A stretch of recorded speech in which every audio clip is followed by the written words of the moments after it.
Israeli strikes knocked out all of Iran's S-300 air defense systems, officials. This post received a score of 12,000, with an upvote ratio of 93%. Here are the top comments in response to this article. The market for Russian air defense systems has to be practically non-existent at this point. I think they had a fire sale. Just saying. Did Tobias F. NKE handle the commercials?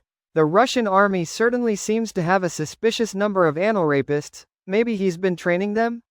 I think anal is the most popular porn in Russia. They really like their butt stuff. I feel like I should say hello. You say hello, but I say goodbye. But, you say goodbye? And I say butthole, butthole, butthole. So the F-35 works is the take from this.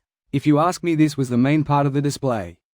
The strike was not just showing Iran what they're capable of, but showing any user of Russian AA systems what the F-35 is capable of.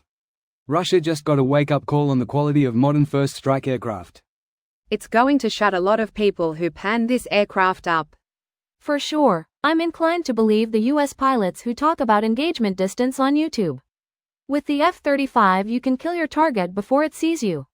With that capability, who cares if it can dogfight like the F-16 or F-22? Thank you for giving me an excuse to gush about planes. F-16s and F-22s can both be equipped with BVR, Beyond Visual Range, missiles and perform similar feats. Hell, even F-14s and some earlier fighters can use BVRs to good effect. F-35s may have an advantage in their use due to their advanced sensor integration, but air combat has been trending away from pure dogfighting for decades. It's just not as cool looking, so the public doesn't see it depicted often. As for the F-22, it still has a significantly smaller RCS, radar cross-section, than the F-35. It's also, possibly, a worse dogfighter than. If you're in a dogfight, then things have went terribly wrong. Even in World War II, dogfighting was not the preferred way for fighters to engage another fighter. Boom and zoom was much more preferable. Yep, it's like teaching a soldier how to knife fight. If their rifle didn't do the job, they're already in a bad way.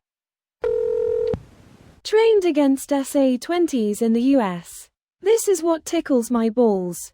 The SA-20 is no joke, but also not a biggie against AF-35 and proper planning, both of which the IAF has access to. I believe part of the reason for the success against Russian A2AD assets in both Ukraine and Iran is that NATO and allied forces have trained to a very high standard specifically against these systems. Thanks for your service. I think it also points to a potential weakness in strategy of air defense systems as a replacement for an effective air force. Soviet and later Russia doctrine was that they would not be able to compete with the West in the air, so they poured billions into air defense systems. And they have a lot of them. But they are still ground-based systems. Compared to fighters, they have limited radar range due to being on the ground, and relatively fixed, even if mobile.